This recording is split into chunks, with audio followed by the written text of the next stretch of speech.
दोस्तों एक बार एक फ्रॉग, एक डड्डू था, उसको बर्तन में लेकर पानी में गैस पे रख दिया गया और डड्डू ने बाहर निकलने की कोई कोशिश नहीं की। पानी गर्म होता रहा। डड्डू अपनी एबिलिटी को यूज़ कर टेम्परेचर में एडजस्ट करने की एबिलिटी को यूज़ कर एडजस्ट करता रहा। पहले टेम्परेचर 60 पे आया, 70 पे आया, तो डड्डू पूरा जोर लगाकर अपना एडजस्ट करता रहा। धीरे धीरे पानी उबलने लगा। तब डड्डू सोचने लगा बाहर निकलूं, कैसे निकलूं। तब तक उसकी सारी ताकत और सारा उसकी एनर्जी, सारा पोटेंशियल ख़त्म हो चुका था। इसीलिए दोस्तों, रिलेशनशिप में रिजेक्शन हो, स्टडी में रिजेक्शन हो, बिजनेस में रिजेक्शन हो, किसी जॉब में रिजेक्शन हो, उसमें अपना पूरा दिमाग और पूरा पोटेंशियल लगाकर धीरे धीरे खुद को ख़त्म करने की बजाय ख़त्म करने के अच्छा है जितने जल्दी हो सके इसे समझें और इस रिजेक्शन से बाहर आएं। सबसे पहले हम समझते हैं कि रिजेक्शन का डर क्यों लगता है। समझो, आज के हजारों साल पहले जब मनुष्य के पास, इंसान के पास रहने के लिए घर नहीं था, छत नहीं था, तब वो जंगल में रहता था। जंगल में जानवर भी थे। उन जानवर के साथ मुकाबला करने और जानवरों से बचने के लिए वो एक कबीले और एक यूनिटी में, ग्रुप में रहते थे। ह्यूमन को डर था, अगर मुझे कबीले से निकाल दिया गया, रिजेक्ट कर दिया गया, तो लाइफ सरवाइव नहीं हो पाएगी। ह्यूमन को कबीले की एक्सेप्टेंस चाहिए थी। कबीले से रिजेक्ट करने का डर लगा रहता था। तब से यह रिजेक्शन का डर हमारे माइंड के अंदर है। इस तरह के डर को हम प्रिमिटिव इमोशंस कहते हैं। वो बेसिक इमोशंस जो हजारों साल से हमारे अंदर एग्जिस्ट करते हैं, यह शुरू से ही हमारे अंदर होते हैं। यह कहीं से सीखे नहीं जाते। जैसे माँ का बच्चे के लिए प्यार कहीं से सीखा नहीं जाता। जैसे कई लोग कॉकरोच और छिपकली से देखते ही एकदम डर जाते हैं, इसी तरह जो रिजेक्शन का डर है यह हमारे माइंड में डीपली इनग्रेड है। इसका मतलब है तुम्हारी प्रॉब्लम रिजेक्शन नहीं है, तुम्हारी प्रॉब्लम है रिजेक्शन में से जुड़ा हुआ डर। वो डर ही तुम्हें तंग करता है। रिजेक्शन तो रास्ते का पार्ट है। एक्शन होगा तो रिजेक्शन होने का भी चांस है। आपका कोई गोल है, आप आगे बढ़ना चाह रहे हो, तो रिजेक्शन मिलेगी ही मिलेगा। अगर सक्सेस के लिए एफर्ट्स कर रहे हो तो रिजेक्शन होने के भी चांस साथ ही हैं। घर में बैठे तो रिजेक्शन मिलेगा नहीं। जब भी आपके सामने रिजेक्शन का डर आपके सामने आए तो उसको फेस करो, उसे जर्नी का पार्ट समझो, उस वक्त उसे समझो, रिजेक्शंस के रीजन को समझो। एक बात याद रखिएगा, एक बात माइंड में याद रखिएगा, रिजेक्शन का मतलब कभी भी हार नहीं होता। यह तो रास्ते का एक मोड़ है, जो मोड़ के बाद आगे की ज़िंदगी वैसे ही चलना शुरू हो जाएगी। हमें रिजेक्शन से घबराने की जगह यह सोचना चाहिए हमारे पास अब क्या है, हम इससे क्या सीखा है, हम इससे क्या गेन किया है, हमारी क्या ताकत है, हमारे पास अब क्या पोटेंशियल है। एक लड़की थी, वो बॉलीवुड में सक्सेस होना चाहती थी। उसने कई प्रोड्यूसर, कई डायरेक्टर के पास अप्रोच की, ऑडिशंस दिए, हर बार उसे मिलता रिजेक्शन। तो वो रिजेक्शन से घबराने की बजाय वो उससे सीखती और आगे ग्रो करती। अब वो बॉलीवुड में सबसे महंगी हीरोइन कटरीना कैफ के नाम से जानी जाती है। इसका यह मतलब नहीं कि कटरीना कैफ में या डायरेक्टर या प्रोड्यूसर में कोई कमी थी।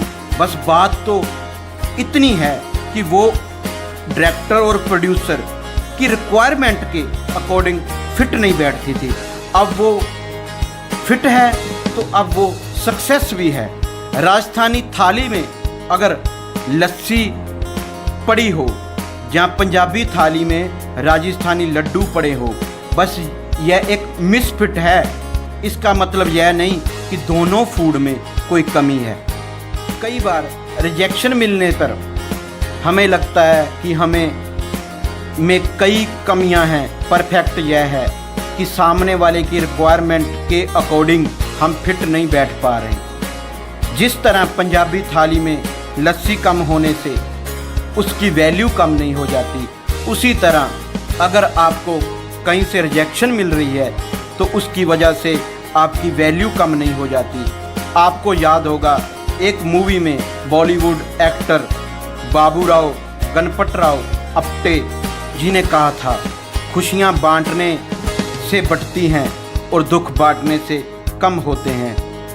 आप बाबूराव अप्टे जी की बात पर प्रैक्टिकली ट्राई करना। जब भी कहीं से रिजेक्शन मिले, निराशा हो, पेन हो, तो अपनी आंखें बंद कर यह सोचना कि कौन ऐसा इंसान है, कौन ऐसा आदमी है आपकी लाइफ में जो आपके लिए सब कुछ कर सकता है और आप भी उसके लिए सब कुछ कर सकते हो। जिसका चेहरा आपकी आंखों के आगे आए, जिसका चेहरा आपकी आंखों की आगे आए, आप अपना सारी निराशा का पेन उससे शेयर कीजिएगा। मैं ये बात 100% दावे से कह सकता हूँ, अगर आपका पेन 100 किलो है तो ये कम होकर 100 ग्राम रह जाएगा। एक बार मैंने घर के गार्डन में से एक टूटा हुआ फूल उठाया और उसकी खुशबू लेने के लिए मुंह के पास किया तो मैंने देखा उसमें कीड़े लगे हुए थे। तो मैंने उस फूल को एक गमले में फेंक दिया और कुछ महीने बाद ही मैंने देखा गमले में एक पौधा उगाया और कुछ वक्त के बाद उस पौधे पर फूल लगने लगे। अब सोचो, मेरे रिजेक्ट करने से उस फूल को कोई असर पड़ा? कुछ असर नहीं पड़ा। उसने अपनी नेचर के अकॉर्डिंग, फूल ने अपनी नेचर के अकॉर्डिंग मिट्टी में दबकर हनेरे में रहकर भी खिड़ना था तो वो खिड़ गया। कुछ ऐसी ही नेचर हमें अपनी बनानी होगी। आपको तो यह भी नहीं पता होगा कि खुद में कितनी पोटेंशियल है, कितनी एनर्जी है, आप क्या कुछ कर सकते हो। खुद को एनालाइज करो, खुद पर इंट्रोस्पेक्ट करो, सोचो क्या किया जा सकता है, क्या है जो मैं इम्प्रूव कर सकता हूँ, कैसे मिट्टी में दबकर हनेरे में रहकर भी खुद को ग्रो किया जा सकता है। एक बात सोचो, जब हम गाड़ी चला रहे होते हैं, कई बार स्पीड से गाड़ी होने के कारण अचानक स्पीड ब्रेकर आता है और गाड़ी उछलती है, कई बार गाड़ी का नुकसान भी हो जाता है। तो क्या सोचो, हम उसके बाद गाड़ी को गैराज में लगा देते हैं, चाबी को समुंदर में फेंक देते हैं, क्या गाड़ी चलाना छोड़ देते हैं? नहीं। इसी तरह जब भी आपकी लाइफ के रास्ते में, आपकी सक्सेस के रास्ते में कभी स्पीड ब्रेकर जैसी कोई निराशा आए और बड़ी पेन जैसा कोई खड्डा आए, तो आप गाड़ी को स्लो कीजिएगा, अपनी लाइफ की गाड़ी को स्लो कीजिएगा, उस पर थोड़ा सोचिएगा और धीरे धीरे चलना शुरू कीजिएगा। आप अपनी मंजिल तक जरूर पहुंच जाओगे।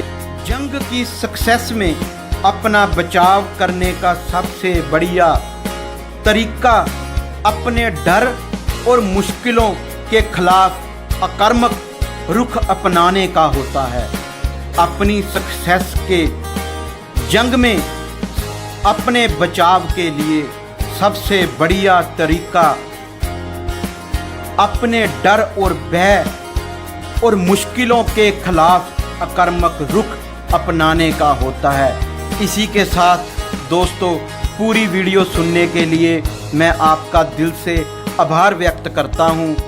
आप इस वीडियो को सुनिए, पूरे ध्यान से सुनिए आपको इसमें से बहुत कुछ सीखने को मिलेगा।